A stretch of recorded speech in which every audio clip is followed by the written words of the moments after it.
குலதெய்வ கோயில் திருவிழா வந்து நல்லபடியாக முடிஞ்சிடுச்சு.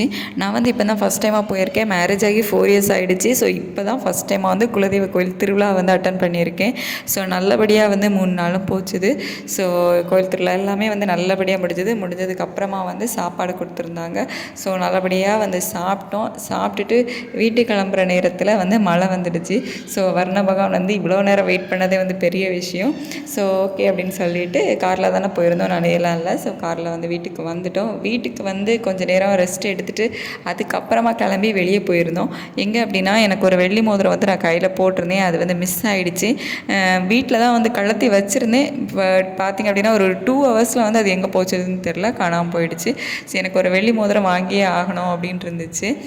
சரி இதான் டைம் அப்படின்னு சொல்லிட்டு போய் வாங்கியாச்சு. ஆதம்ஸில் தான் வாங்கியிருந்தேன், நாகர்கோவிலில்.